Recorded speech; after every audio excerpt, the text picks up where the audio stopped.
കൃഷ്ണായ വാസുദേവായ ഹരയേ പരമാത്മനി പ്രണതക്ലേശനാശായ ഗോവിന്ദായ നമോ നമ. ശ്രീമദ് ഭാഗവതം ഏകാദശസ്കന്ധം അധ്യായം 22. നമ്മൾ ശ്ലോകം 8 ഇന്നലെ ചെയ്ത് നിർത്തി. അതിലെല്ലാം ചുരുക്കി പറഞ്ഞത് എന്താ വെച്ചാൽ പല പല തത്വങ്ങളുടെ എണ്ണം പല പല ഋഷിമാർ പറയുന്നുണ്ട്. അതൊക്കെ എന്താ വെച്ചാൽ എല്ലാ തത്വങ്ങളും ഒന്നുകിൽ കാര്യത്തുനിന്ന് കാരണം ഏതാണ് ഇവിടെ കാരണം, പിന്നെ ബ്രഹ്മവും കാര്യം പ്രപഞ്ചമാണ് കേട്ടോ, അല്ലെങ്കിൽ പുരുഷനും പ്രകൃതിയും എന്നും പറയാം. അപ്പോൾ എല്ലാ തത്വങ്ങളും ഒന്നുകിൽ കാരണത്തിൽ അടങ്ങിയതാണ്, അല്ലെങ്കിൽ ഒന്നുകിൽ കാരണരൂപമായിട്ടുള്ള ബ്രഹ്മത്തിൽ അടങ്ങിയത്, അല്ലെങ്കിൽ കാര്യമായിട്ടുള്ള ഈ പ്രകൃതിയിൽ അല്ലെങ്കിൽ പ്രപഞ്ചത്തിൽ അടങ്ങിയത്. അതിപ്പോൾ ഓരോരുത്തരും പിന്നെ എന്താണ് അവരവരുടെ വീക്ഷണം അനുസരിച്ചിട്ട് തത്വങ്ങളുടെ സംഖ്യയൊക്കെ പറയുകയാണേ. അപ്പോൾ തത്വങ്ങളുടെ സംഖ്യ കുറച്ച് പറയണവരെന്താ വെച്ചാൽ ചിലത് മറ്റേ തത്വങ്ങളിൽ ഒതുക്കി ചേർത്തിട്ടാണേ. ഇപ്പോൾ ഒരു ഉദാഹരണം പറയുകയാണെങ്കിൽ അഹങ്കാരം എന്നൊന്ന് പറഞ്ഞാൽ മതി, അല്ലാച്ചാൽ 3 പറയാം. അങ്ങനെ ഓരോരുത്തരും ഓരോന്ന് ചെയ്യണം, അത്രേ ഉള്ളൂ. ഒന്നെങ്കിൽ കാര്യത്തിൽ, അല്ലെങ്കിൽ കാരണത്തിൽ, അല്ലെങ്കിൽ ഒന്നെങ്കിൽ ബ്രഹ്മത്തിൽ, അല്ലെങ്കിൽ പ്രപഞ്ചത്തിൽ ഒതുങ്ങിയതാണ് എല്ലാ തത്വം എന്ന് പറഞ്ഞു അല്ലേ നമ്മൾ. ഇനി 9 ഇതെന്നെ ഇങ്ങനെ കുറേ തിരിച്ചു മറിച്ചൊക്കെ പറയുന്നുണ്ട്. പൗർവാപര്യമതോമീഷാം പ്രസംഖ്യാനമഭീപ്സതാം യഥാ വിവിക്തം യദ്വക്ത്രം ഗൃഹ്ണീമോ യുക്തിസംഭവാത്. അതുകൊണ്ട് അമീഷാം ഈ തത്വങ്ങളുടെ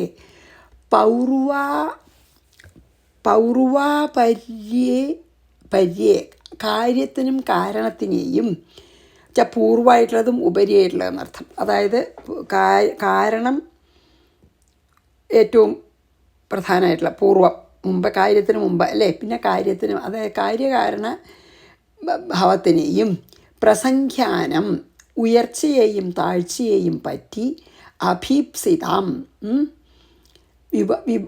അതായത് അഭീപ്സ വെച്ചാൽ അതിനെപ്പറ്റി പിന്നെ കോൺട്രോവേഴ്സി ഉണ്ടാക്കാൻ ആഗ്രഹിക്കുന്നവർക്ക് യത് വക്തം ആരുടെ വായ് യഥാ എങ്ങനെ പറയുവാൻ ഇച്ഛിക്കുന്നുവോ അങ്ങനെ അവയെല്ലാം അവനവൻ്റെ ഇഷ്ടം പോലെയെന്ന് അവനവന് തോന്നണത് അവനവൻ്റെ വീക്ഷണപ്രകാരം യുക്തി സംഭവാത് എല്ലാവരും ഓരോരുത്തർക്കും അവനവൻ പറയണത് ശരിയാന്ന് പറയാനുള്ള യുക്തി, ലോജിക്കലി അവരത് ശരിയാന്ന് സ്ഥാപിക്കുന്ന വിവിക്തം ഗൃഹീത തീർച്ചയായും ഉണ്ടാവും. അതായത് എന്താ പറഞ്ഞാൽ വെച്ചാൽ അതുകൊണ്ട് ഈ തത്വങ്ങളുടെ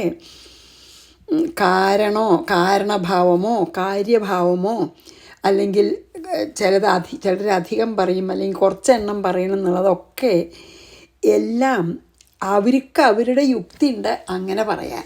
അവരവരുടെ യുക്തി അനുസരിച്ചിട്ട് അത് പറഞ്ഞ് അതാണ് ശരിയെന്ന് സമർത്ഥിക്കുകയാണ്.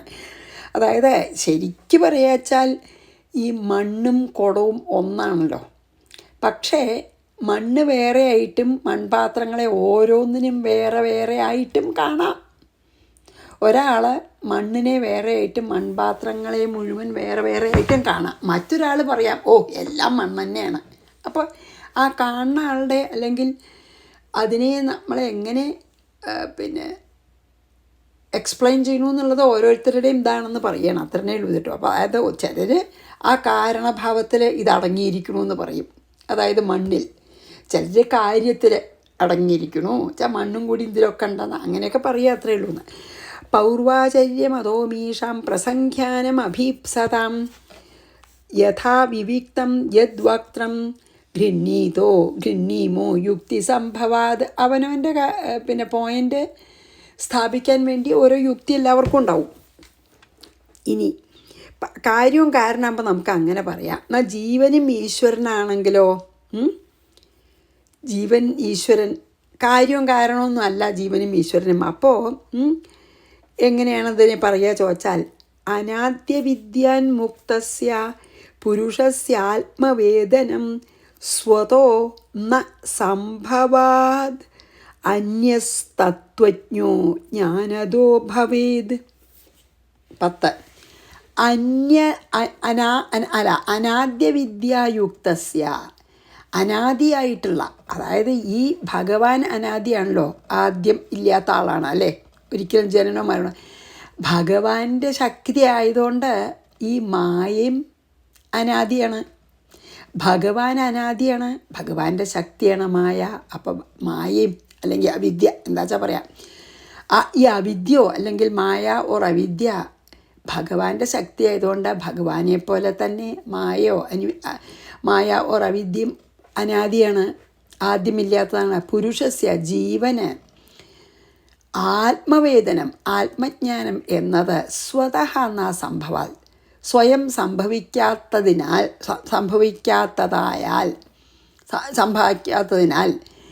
തത്വജ്ഞ, തത്വങ്ങൾ അറിഞ്ഞ അന്യ, വേറൊരാൾ ജ്ഞാനദഃ ഭവേത്, ജ്ഞാനം നൽകുന്ന ഈശ്വരൻ ഇരിക്കുക തന്നെ വേണം. എന്താണ് അപ്പോൾ ഇതിൽ പറഞ്ഞു വെച്ചാൽ, ഈ ഭഗവാനെപ്പോലെ തന്നെ അല്ലെങ്കിൽ പിന്നെ എന്താണ്, കാരണമായ ബ്രഹ്മത്തിനെ പോലെ തന്നെ അനാദിയായ അജ്ഞാനം, അതായത് മായയോട് കൂടിയ ജീവന് ആത്മജ്ഞാനം തന്നെ ഉണ്ടാവില്ല. അതായത് ജീവൻ എന്നുള്ള വ്യത്യാസം, അതായത് ആ ബ്രഹ്മത്തിൽ നിന്ന് ഞാൻ വേറെയാണ്, അല്ലെങ്കിൽ ഈശ്വരൻ എന്ന് പറയാം, ഇവിടെ ഈശ്വരനിൽ നിന്ന് ഞാൻ വേറെയാണ് എന്നുള്ള വിചാരം ഉണ്ടാവണത് തന്നെ അജ്ഞാനം കൊണ്ടാണ്.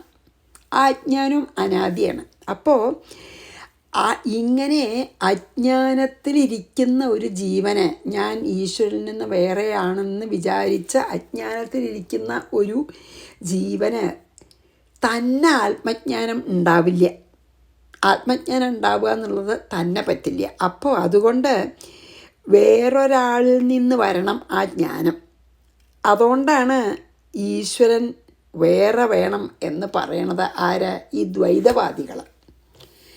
ഒരാൾക്ക് ദ്വൈതാനുഭവം ഉണ്ടാച്ചോട്ടെ, ആ ആൾക്ക് തന്നെ ആ ദ്വൈതാനുഭവം കിട്ടാൻ വിഷമാണ്. ദ്വൈതഭാവത്തിലാണ് നിൽക്കണത്. ഞാൻ വേറെ ഈശ്വരൻ വേറെ എന്നുള്ള ഭാവം ഉള്ളിടത്തോളം കാലം ഈശ്വരൻ തന്നെ ആയിത്തീരണമെങ്കിൽ തന്നെ പറ്റില്ല. അതിനൊരു ഗുരു അല്ലെങ്കിൽ ഒരു വേറൊരാളിൽ നിന്ന് വരണം. അതാണ് ഈശ്വരൻ എന്നാണ് ഈ ദ്വൈതവാദികൾ പറയണത് എന്നാണ് ഇപ്പോൾ ഇതിൽ പറഞ്ഞത്. ദ്വൈതവാദികൾ എന്താ പറയുന്നത് വെച്ചാൽ, അല്ലാതെ പറ്റില്ല എന്ന് പറയണം. പിന്നെ അപ്പോൾ അനാദിയായിട്ടുള്ള, അതായത് ആദിയില്ലാത്ത ബ്രഹ്മത്തിനെ പോലെ തന്നെ അനാദിയായ അവിദ്യ അല്ലെങ്കിൽ മായയോട് ചേർന്ന ജീവന, മായയിലല്ലേ ജീവഭാവമുള്ളൂ, ആത്മജ്ഞാനം തന്നെ ഉണ്ടാവില്ല. അതിന് തത്വജ്ഞനും നല്ല തത്വം അറിയണ ആളും ഗുരുവിൻ്റെ സ്ഥാനത്തുള്ള ഈശ്വരൻ വേറെ വേണം, തന്നെ ഉണ്ടാവില്ല. അങ്ങനെ ജീവനും ഈശ്വരനും തമ്മിൽ ഭേദമുണ്ടെന്ന് കൽപ്പിച്ചിട്ടാണ് ഈ തത്വങ്ങളൊക്കെ 26 എന്നൊക്കെ നിശ്ചയിച്ചിരിക്കണമെന്ന് പറയുകയാണ്. അതായത് ദ്വൈതത്തിലേ അതൊക്കെ ഉള്ളൂ, മീൻസ് മായയുടെ ഉള്ളിലേ അതൊക്കെ ഉള്ളൂ. അനാദ്യ വിദ്യാൻമുക്തസ്യ പുരുഷസ്യ ആത്മവേദനം സ്വതോന സംഭവാദേന്യസ്തത്വജ്ഞോ ജ്ഞാനദോ ഭവേത്. 11. ഇനി അതായത് ഈശ്വരനും ജീവനും ഭേദമുണ്ടെന്ന് പറയണവരാണ് അനവധി തത്വങ്ങളുണ്ടെന്നൊക്കെ പറയണതേ. ശരിക്കും ഈശ്വരൻ മാത്രമേ ഉള്ളൂ. ഇനി അങ്ങനെ ഈശ്വരനും ജീവനും ഒന്നാന്ന് പറയുന്നതോ, പുരുഷേശ്വരയോരത്ര ന വൈലക്ഷണ്യമണ്വഭി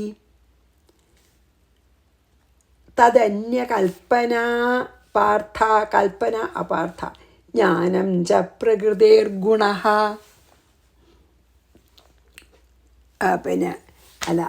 തദന്യ കൽപ്പന പാർത്ഥി ജ്ഞാനം ച പ്രകൃതേർഗുണ. എന്താ പറയുക? പുരുഷേശ്വരയോഹോ, അതായത് ജീവനും ഈശ്വരനും അതായത് ബ്രഹ്മവും ഈശ്വരനും എന്നാണ് പറയുന്നത് കേട്ടോ. താത്ര സ്വരൂപത്തിൽ അണു മാത്രം പോലും ജീവനും ഈശ്വരനും തമ്മിൽ ശരിക്ക് അവരുടെ സ്വരൂപത്തിൽ, സ്വസ്വരൂപത്തിൽ അണു പോലും വ്യത്യാസമില്ല എന്ന്. വൈലക്ഷണ്യം എന്നാ പറഞ്ഞാൽ വ്യത്യാസമില്ല. ശരിക്ക് ഈശ്വരനും ജീവനും തമ്മിൽ യാതൊരു വ്യത്യാസമില്ല. അതുകൊണ്ട് അന്യകൽപ്പന, ഈശ്വരൻ തന്നെയാണ്, നമ്മൾ ഈ ജീവാത്മാവ് പരമാത്മാവ് തന്നെയാണ് എന്ന് വിചാരിക്കണവർക്ക്, അന്യകൽപ്പന അതല്ല എന്ന് വിചാരിക്കണവർക്ക്, അതായത് യഥാർത്ഥത്തിൽ ജീവാത്മാവും പരമാത്മാവും ഒന്നാണ്, തമ്മിൽ അണുപോലും വ്യത്യാസമില്ല. പക്ഷേ അന്യകൽപ്പന അതല്ലാന്ന്, ജീവാത്മാവും പരമാത്മാവും വേറെയാണെന്ന് വിചാരിക്കുന്നത് അപാർത്ഥ,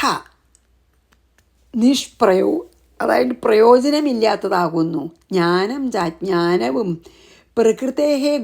പ്രകൃതിയുടെ ഗുണമാകുന്നു. അതായത് ജ്ഞാനം എന്നുള്ളത് പോലും പ്രകൃതിയുടെ ഗുണമാണ്. സത്വഗുണം ആണ്, സത്വഗുണം കൊണ്ടാണ് ജ്ഞാനം ഉണ്ടാവണത്. പിന്നെ ആ ജ്ഞാനം കൂടി ഇല്ലാണ്ടാവണമെന്ന് പറയുമല്ലോ, ജ്ഞാനാഗ്നിയും കൂടി നശിക്കണം എന്ന് നമ്മൾ ഇതിനു മുമ്പ് പറഞ്ഞുല്ലോ. അതിൽ അടങ്ങിയത്, അതായത് സത്വഗുണത്തിൽ നിന്നാണ് പിന്നെ ജ്ഞാനം ഉണ്ടാവണമെന്ന് പറയുകയാണ്. അപ്പോൾ വാസ്തവത്തിൽ ജീവാത്മാവും പരമാത്മാവും ഒന്നാണ്, ഒരു തരി വ്യത്യാസമല്ല, ഒരു അണു പോലും. പക്ഷേ വ്യവഹാരത്തിന് നമുക്ക് വ്യത്യാസം തോന്നിയാൽ അതിൽ ശരിക്കും ഇല്ല. പക്ഷേ അതുണ്ടെന്ന് വിശ്വസിക്കണവർ എന്താണ്, ഈശ്വരൻ്റെ പ്രസാദം കൊണ്ടാണ് ജ്ഞാനം എന്ന് പറയുകയാണെങ്കിൽ അല്ല. എന്താ വെച്ചാൽ ജ്ഞാനം സത്വഗുണത്തിൻ്റെ വികാസം കൊണ്ടുണ്ടാകുന്നതാണ് ജ്ഞാനം. ആ ജ്ഞാനം കൂടിയും കെട്ടടങ്ങുമ്പോഴാണ് ശരിക്കുള്ള ബ്രഹ്മാവണത്, അതായത് അല്ലെങ്കിൽ ശരിക്കുള്ള പരമാത്മാവാവണത്. അപ്പോൾ ഇത് വളരെ ഒരു ബുദ്ധിമുട്ടുള്ളതാണ് നമുക്ക് മനസ്സിലാക്കാൻ തന്നെ. അപ്പോൾ ഇതിലെന്താ പറഞ്ഞാൽ വെച്ചാൽ ഇങ്ങനെ ഈ അതായത് നമുക്ക് ഈശ്വരൻ വേണം പറഞ്ഞോളൂ, ഇങ്ങനെ ജീവേശ്വരന്മാർ തമ്മിലുള്ള വ്യത്യാസം വിചാരിച്ചിട്ടാണ് തത്വങ്ങൾ 26 എന്നൊക്കെ പറഞ്ഞത്. പുരുഷനും ഈശ്വരനും തമ്മിൽ ഭേദം ഒട്ടുമില്ല. അവർക്ക് തമ്മിൽ ഭേദകൽപ്പന, അല്ലെങ്കിൽ ജീവനും പരമാത്മാവും തമ്മിലുള്ള ഭേദം ഉണ്ടെന്ന് വിചാരിക്കുന്നത് നിരർത്ഥകമാണ്. എന്താ വെച്ചാൽ ഈ അജ്ഞാനം ഇവിടെ, അതായത് അജ്ഞാനത്തിനെ നശിപ്പിക്കുന്ന ജ്ഞാനം വേറൊരു തത്വമല്ല. അത് ജ്ഞാനവും അജ്ഞാനവും പ്രകൃതിയിലുള്ളതാണ്, അത് പരമാത്മാവ് തന്നെ അല്ല എന്ന് പറയണം. ആ ജ്ഞാനത്തിനും കൂടി അതീതാണ് ഈ പരമാത്മാവ്. അതുകൊണ്ടാണ് ഈ പല അഭിപ്രായങ്ങൾ ഉണ്ടാവണതേ. അല്ല, പിന്നെ ഇതും ഉണ്ട് കേട്ടോ, അതായത് പുരുഷനും ഈശ്വരൻ എന്ന് പറഞ്ഞാലും, പുരുഷൻ എന്ന് പറയുമ്പോൾ ബ്രഹ്മം എന്ന് പറയാം, ഈശ്വരൻ എന്ന് പറഞ്ഞാൽ ആ പുരുഷൻ്റെ ശക്തി മായയുടെ ഉള്ളിൽ, പക്ഷെ മായയ്ക്ക് അധീനനല്ലാത്ത ശക്തി, അങ്ങനെയും പറയാം കേട്ടോ. അപ്പോൾ ഇതിലെന്താ പറഞ്ഞതെന്ന് വെച്ചാൽ ജീവനും ഈശ്വരനും തമ്മിൽ, അങ്ങനെയാണ് എനിക്ക് കുറച്ചും കൂടി ഇതായിട്ട് തോന്നണം, ജീവനും ഈശ്വരനും തമ്മിൽ ശരിക്കും വ്യത്യാസമൊന്നുമില്ല. പക്ഷേ നമുക്ക് അങ്ങനെ വ്യത്യാസം ഉണ്ട് എന്ന് പറയുകയാണെങ്കിൽ ഈ ജ്ഞാനം തന്നെ ഈശ്വരനാണ് തന്നതെന്ന് പറഞ്ഞതിന് അർത്ഥമില്ല. എന്താ കാരണം വെച്ചാൽ ജ്ഞാനം സത്വഗുണത്തിൻ്റെ വികാസം കൊണ്ടുണ്ടാവുന്നതാണ് ജ്ഞാനം. ആ ജ്ഞാനം കൂടി അടങ്ങിയത്, അതായത് ഞാൻ ജ്ഞാനിയാണ് എന്നുള്ള ബോധം ഉണ്ടെങ്കിൽ പോലും അത് ബ്രഹ്മല്ല. അതുകൊണ്ടാണ് നമ്മളിതിന് മുമ്പേ പറഞ്ഞ് ജ്ഞാനാഗ്നി കൊണ്ട് അജ്ഞാനത്തിനെ നശിപ്പിക്കണം, എന്നിട്ട് ജ്ഞാനാഗ്നി പോലും കെട്ടടങ്ങുമ്പോഴാണ് ആ വളരെ പരമശാന്തി എന്ന് നമ്മൾ പറഞ്ഞുവല്ലോ. അതന്നെയാണ് ഇവിടെയും പറയണത്. ആ ജ്ഞാനം ഉദിച്ചു, ശരി, എന്നിട്ട് പിന്നെ ഞാൻ ജ്ഞാനിയാണ് എന്നുള്ളതും കൂടി, ആ ജ്ഞാനം ഉദിച്ചു എന്നുള്ള വിചാരം കൂടി ഇല്ലാണ്ടവണേ, അതാണ് പറഞ്ഞത്. അതായത് ജ്ഞാനം ഉദിക്കണത് തന്നെ സത്വഗുണത്തിൻ്റെ വികാസം കൊണ്ടാണ്. അപ്പോൾ ആ സത്വഗുണത്തിനും അതീതമായിട്ട് പോകണമല്ലോ. ശരിയാണ്, തമോ ഗുണവും രജോ ഗുണവും നിശേഷം നശിച്ച് സത്വഗുണം വർദ്ധിച്ച് സത്വഗുണത്തിൻ്റെ ആ വികാസത്തോടു കൂടി, പൂർണ്ണ വികാസത്തോടു കൂടിയാണ് ജ്ഞാനം ഉദിക്കണത്. അപ്പോൾ ആ സത്വഗുണത്തിൽ നിന്നുണ്ടായ ജ്ഞാനത്തിനെയും കൂടി ഉപേക്ഷിച്ചാലേ നമ്മൾ നിർഗുണ ബ്രഹ്മത്തിൽ എത്തുള്ളൂ എന്ന് പറയണതിൽ. പുരുഷേശ്വരയോരത്ര ന വൈലക്ഷണ്യമണ്വപി തദന്യകൽപ്പനാപാർത്ഥ. അല്ലാതെ ഞാനും ഈശ്വരനും വേറെയാണെന്നുള്ള വിചാരം വെറും നിഷ്പ്രയോജനാണെന്ന് പറയാണ്. ജ്ഞാനം ച പ്രകൃതിർഗുണ, അതായത് ജ്ഞാനം അജ്ഞാനം ഒക്കെ പ്രകൃതിയുടെ ഗുണം തന്നെയാണ്. അതായത് ജ്ഞാനം കൂടിയും സത്വഗുണപ്രധാനമാണ്. അപ്പം അതിന് മീതിയായിട്ട് പോകണമല്ലോ. ഇനി 12 പ്രകൃതി, അതായത് ജ്ഞാനം ഒരു ജീവൻ്റെ ധർമ്മമല്ല എന്ന് പറയാണ്. പ്രകൃതിർ ഗുണസാമ്യം വൈ പ്രകൃതേർനാത്മനോ ഗുണാഃ സത്വം രജസ്തമ ഇതി സ്ത്യുത്പത്യന്തഹേതവഃ. 11 പുരുഷേശ്വരയോഹോ അല്ലേ 12 സോറി 12 അതല്ലേ, അതെ 12. ഗുണസാമ്യം, സത്വരജസ്തമോ ഗുണങ്ങളെ ഈക്വലായിട്ട് ഈക്വലിബറത്തിലിരിക്കുന്ന സമയത്ത് പ്രകൃതി എന്ന് പറയപ്പെടുന്നു. അതായത് പിന്നെ മായയുടെ അഥവാ പ്രകൃതിയുടെ ഉള്ളിലുള്ള 3 പ്രകൃതിയുടെ ഗുണങ്ങളാണത് 3. അപ്പോൾ സൃഷ്ടിയൊന്നും ഇല്ലാത്ത സമയത്ത് അത് 3 ഒരേ ഈക്വലായിരിക്കും. അങ്ങനെയാണ്. സ്ഥിത്യുൽപത്യന്യഹേതവേ, സൃഷ്ടിസ്ഥിതി സംഹാരത്തിന് കാരണമായിട്ടുള്ള സത്വം രജസ്തമ ഇതി, സത്വരജസ്തമസ് ഗുണാഹ പ്രകൃതേ വൈ, അതായത് പ്രകൃതിയിലുള്ളതാണ്, അതായത് മായയിലുള്ള ഗുണങ്ങളാണ് സത്വരജസ്തമോ ഗുണം. അപ്പോൾ സത്വഗുണത്തിൽ നിന്നുണ്ടാവുന്ന ജ്ഞാനവും മായയിലാണെന്ന് അതാണ് പറയുന്നത്. ജ്ഞാനം നമുക്ക് അല്ല തോന്നും, പക്ഷെ ജ്ഞാനവും മായയിലാണ്. ആത്മനഹ ജീവൻ്റെ ഗുണങ്ങളല്ല, ശരിക്കുള്ള ജീവാത്മാവിൻ്റെ ഗുണമല്ല. ജീവാത്മാവ് പരമാത്മാവിനെ പോലെ തന്നെ ഗുണാതീതനാണ്. അതായത് ഈ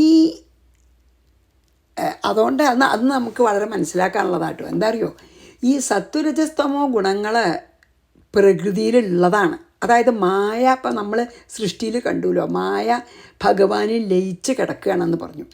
അങ്ങനെ സൃഷ്ടിയൊന്നും ഇല്ലാത്ത സമയത്ത് സത്വരജസ്തമോ ഗുണങ്ങൾ ഈക്വലിബ്രിയത്തിലാണെന്ന് പറഞ്ഞു. പിന്നെ എപ്പോഴാണ് അതിൻ്റെ ഈക്വലിബ്രിയം നഷ്ടപ്പെടുന്നത്?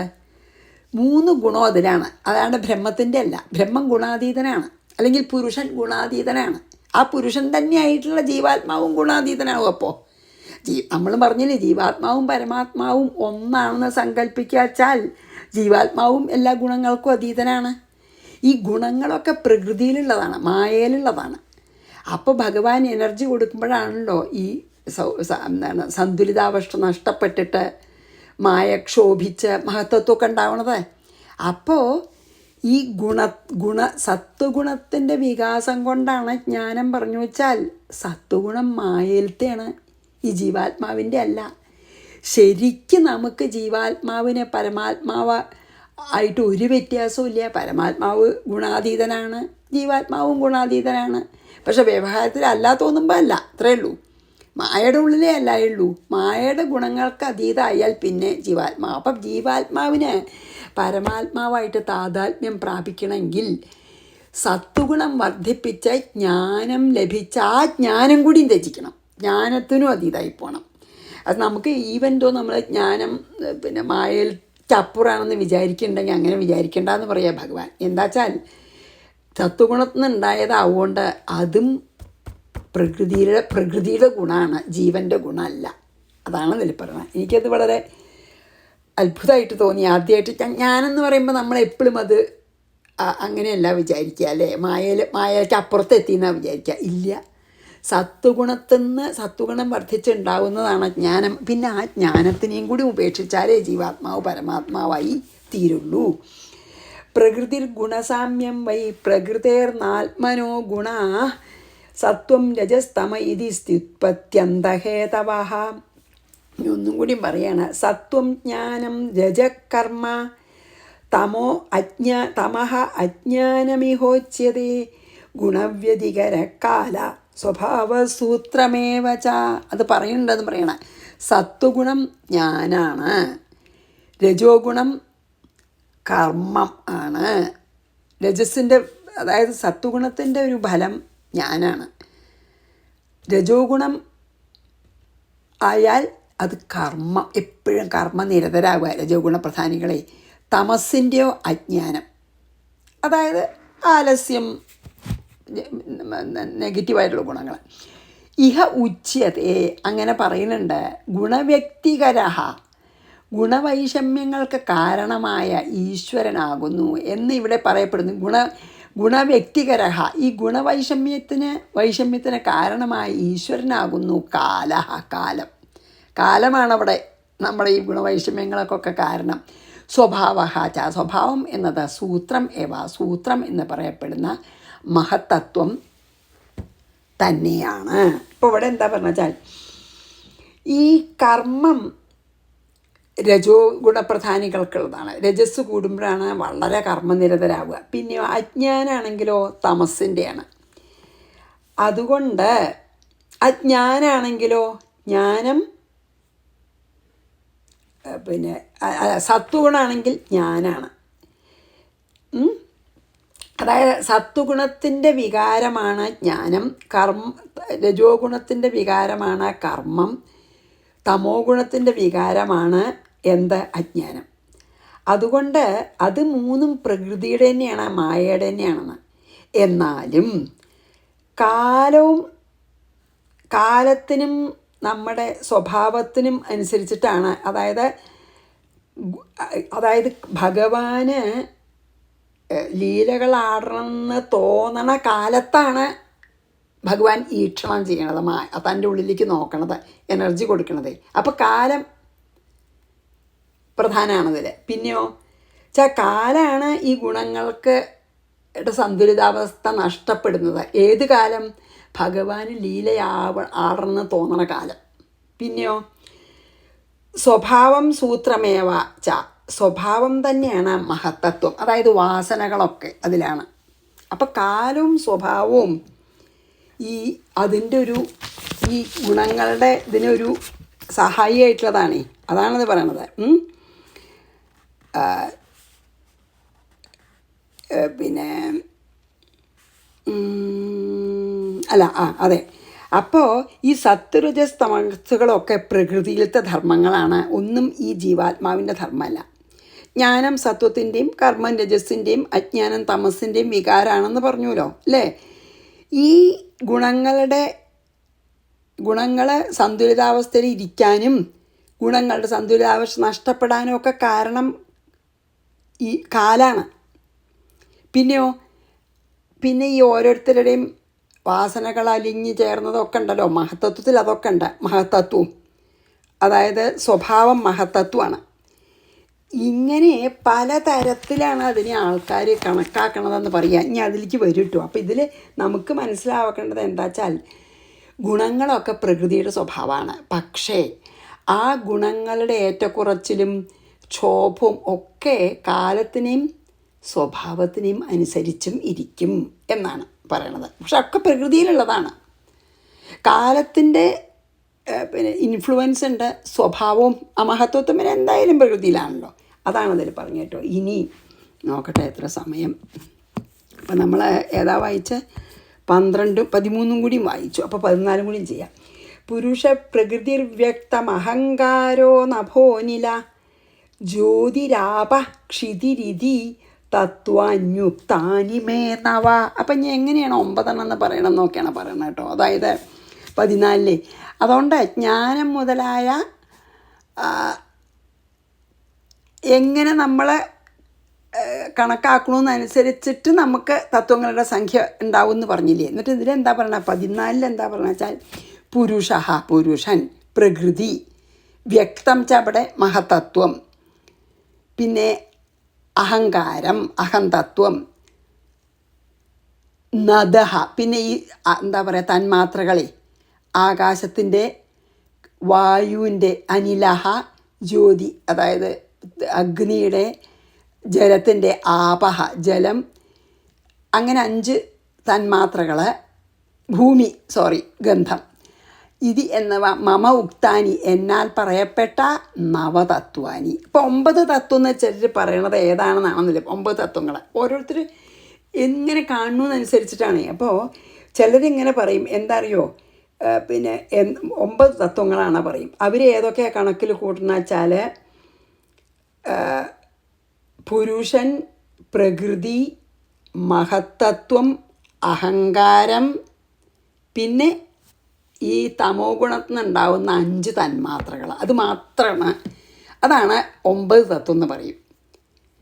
ഈ മറ്റൊന്നും അവരെടുക്കണില്ല. ഏത് ഈ സാത്വികാഹങ്കാരത്തിൽ നിന്നുണ്ടാവണ ദേവതകളെയോ അല്ലെങ്കിൽ അന്ധകരണത്തിനെയോ രജോ ഗുണാഹങ്കാരത്തിൽ നിന്നുണ്ടാവുന്ന ഇന്ദ്രിയങ്ങളെയോ അവർ കണക്കാക്കണില്ല. ഇങ്ങനെ പറയണവർ 9 എന്ന് പറയണവർ ആകെ 9 തത്വമുള്ളൂ എന്ന് പറയണവരെന്താണ്? ഒന്ന് പുരുഷൻ, അതായത് ബ്രഹ്മം എന്ന് വെച്ചോളൂ. പിന്നെ ആ ബ്രഹ്മത്തിൻ്റെ ശക്തിയായിട്ടുള്ള പ്രകൃതി അല്ലെങ്കിൽ മായ. അപ്പോൾ 2. പിന്നെ ഈ മായ എന്നാണല്ലോ മഹത്തത്വം വേർതിരിയുക. ആ മഹത്തത്വം കഴിഞ്ഞാൽ അഹങ്കാരം. പിന്നെ അവർ സാത്വിക അഹങ്കാരത്തിന് രജോ ഗുണാഹങ്കാരത്തിനെ ഒന്നും അതിൽ നിന്ന് ഉണ്ടാവുന്നതിനെ ഒന്നും അവർ എണ്ണണില്ല. പിന്നെ നേരെ തമോ ഗുണ അഹങ്കാരത്തിൽ നിന്ന് ഉണ്ടാവുന്ന ഈ 5 തന്മാത്രകൾ, ശബ്ദം, സ്പർശം, രൂപം, രസം, ഗന്ധം. അപ്പോൾ 5 4 9 അല്ലേ. അപ്പം ചിലരങ്ങനെയാണ് പറയുക. ഒരു തരം ആൾക്കാർ പറയണു. അതായത് അവരിത് മാത്രമേ കണക്കാക്കുള്ളൂ. പുരുഷൻ, പ്രകൃതി, മഹത്തത്വം, അഹങ്കാരം, 5 തന്മാത്രകൾ, അതാണ് 9 എന്ന് പറയുന്നു ചിലർ. ഓക്കെ, അപ്പോൾ നമുക്ക് 14 വായിച്ച് ഇന്നിവിടെ നിർത്താം, കാരണം സമയമായി. പുരുഷ പ്രകൃതിരവ്യക്തമഹങ്കാരോ നഭോനില ജ്യോതിരാപ ക്ഷിതിരിതി തത്വാന്യുക്താനി മേ നവ.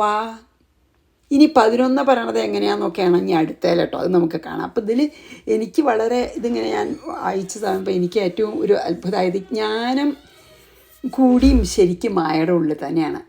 കാരണം ജ്ഞാനം സത്വഗുണത്തിൻ്റെ വികാരമാണ്. അപ്പോൾ നിർഗുണനാണല്ലോ ഭഗവാൻ. അപ്പോൾ സത്വഗുണത്തിൻ്റെ വികാരത്തിനും അപ്പുറമായിട്ട് പോകണം, ജ്ഞാനത്തിനും അതീതമായിട്ട് പോകണം. ജ്ഞാനം കിട്ടിയതിന് ശേഷം ജ്ഞാനാതീതനായാലേ നമ്മൾ ആ ബ്രഹ്മമുള്ളൂ അല്ലേ. അത് വളരെ ഒരു അത്ഭുതമായിട്ട് എനിക്ക് തോന്നി. ഇവിടെ നിർത്താം. ശ്രീകൃഷ്ണാർപ്പണമസ്തു. സർവത്ര ഗോവിന്ദനാമ സങ്കീർത്തനം. ഗോവിന്ദ ഗോവിന്ദ. ഗുരുവായൂരപ്പാ ശരണം. സമസ്താപരാധം ക്ഷമസ്വമേ.